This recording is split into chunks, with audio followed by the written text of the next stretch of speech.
कानपुर में नरेंद्र मोदी की रैली थी और नोटबंदी के बाद मोदी की ये रैली कई मायनों में खास थी। एक तो विपक्ष के द्वारा बार बार नोटबंदी पर सवाल उठाने वाले विपक्ष को जवाब देना था, तो वहीं संसद को न चलने देने के लिए भी दुत्कारना था। मोदी ने कांग्रेस को जमकर सुनाया। एक तरफ हम देश को भ्रष्टाचार से मुक्त कराने की लड़ाई लड़ रहे हैं, काले धन से देश को मुक्त कराने की लड़ाई लड़ रहे हैं। हमारा एजेंडा है भ्रष्टाचार बंद हो, हमारा एजेंडा है काला धन बंद हो, लेकिन उनका एजेंडा है संसद बंद हो, संसद बंद हो, संसद बंद हो। पूरा महीना संसद चलने नहीं दी। ये संसद क्यों चलने नहीं दी भाई? पार्लियामेंट में चर्चा क्यों नहीं की? राष्ट्रपति के कहने के बाद भी हो हल्ला करते रहे, नारे बुलाते रहे। ये इसलिए करते थे कि जिन मुद्दों पर सरकार चर्चा चाहती थी, इससे वो भाग रहे थे, डर रहे थे। अब तक जिन्होंने सरकारें चलाई हैं, उनके लिए हिसाब देना जरा महंगा पड़ रहा था और इसलिए संसद में हो हल्ला करो, नारेबाजी करो, स्पीकर महोदय पर कागज के टुकड़े फेंको, यही काम करते रहे। अरे म्युनिसिपैलिटी में चुने हुए लोग भी ऐसा व्यवहार करने से पहले 50 बार सोचते हैं। देश की संसद को, उसकी गरिमा को अपने राजनीतिक स्वार्थ के लिए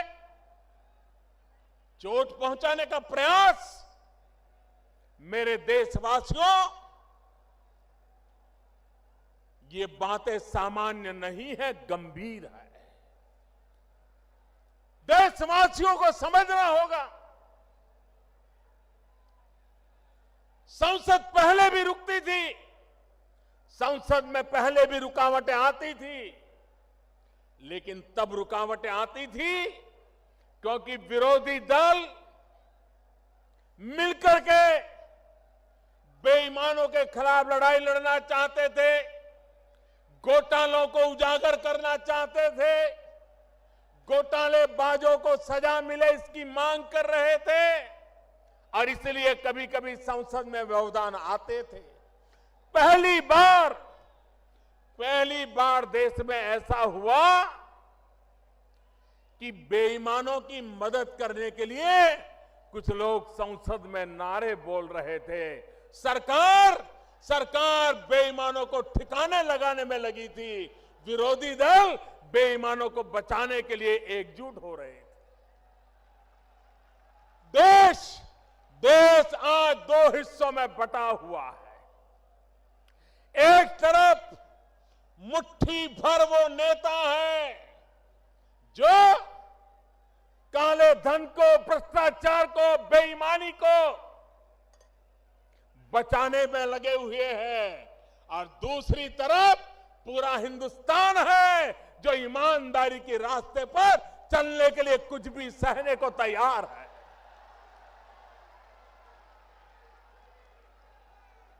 भाइयों बहनों, ये भ्रष्टाचार, ये काला धन, काला मन, काला कारोबार, यही है जिसने मध्यम वर्ग का शोषण किया है और गरीबों के हक को छीना है। भाइयों बहनों, आज दिल्ली में ऐसी सरकार बैठी है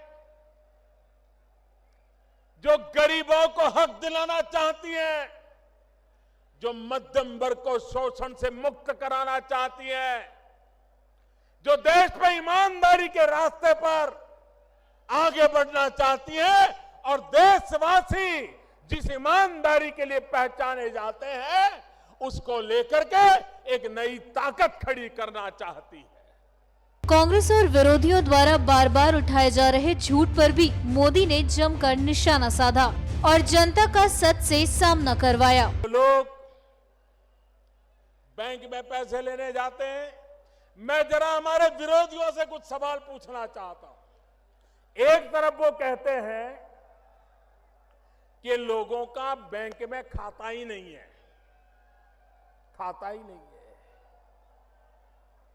दूसरी तरफ कहते हैं कि लोग बैंक में पैसे लेने, गरीब आदमी जाता है उसको पैसा नहीं मिलता है। भाई एक चीज तो सच बताओ, एक तरफ कहते हो गरीब का खाता नहीं, दूसरी तरफ कहते हो गरीब पैसे लेने जाता है मिलता नहीं। जनता को गुमराह करने के लिए झूठ क्यों बोलते हो? ये लोग, जब मैं कहता हूं digital, online, less cash, need based cash, भाइयों बहनों, एक जमाना था बड़ा चांदी का रुपया होता था तभी बाजार में चलता था। बदलते बदलते बदलते कागज की नोट तक रुपया आ गया। भाइयों बहनों, अब तो वक्त वो आया है कि हाथ लगाए बिना भी मोबाइल फोन से रुपयों का कारोबार किया जा सकता है। आपकी मोबाइल फोन ही आपकी बैंक बन जाती है। चाय पी करके मोबाइल फोन से पैसे दिए जा सकते हैं, चाय पीने वाले से मोबाइल से पैसा लिया जा सकता है, नोटों के बिना किया जा सकता है।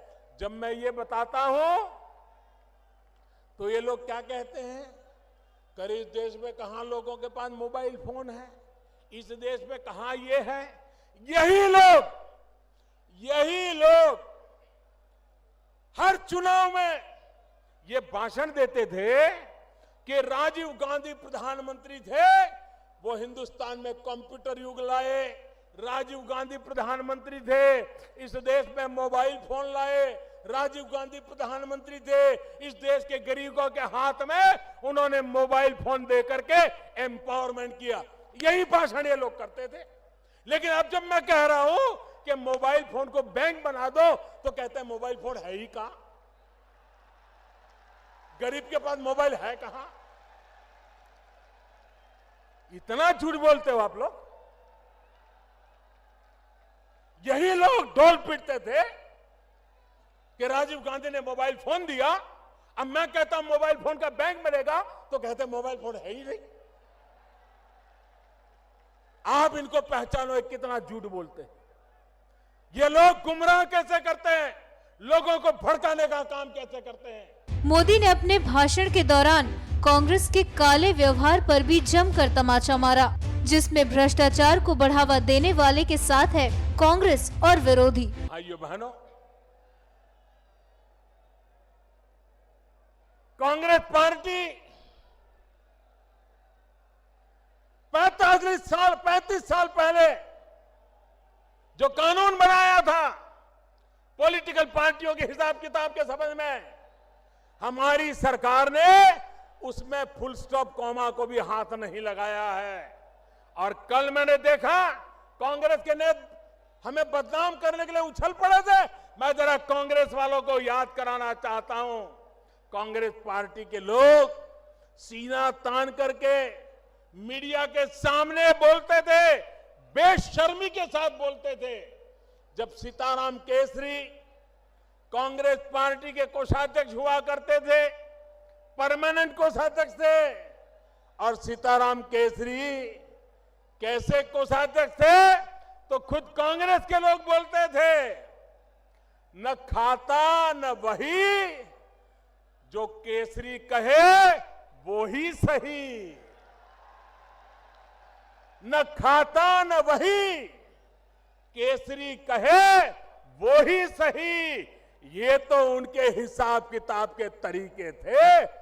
देश की जनता को कभी हिसाब न देना, भ्रष्टाचार पनपे तो पनप देना, खुद के फायदे में जो हो वो करते रहना, इसी का परिणाम है कि देश तबाह हो गया है। भाइयों बहनों, हम विकास की नई ऊंचाइयों पर देश को ले जाना चाहते हैं।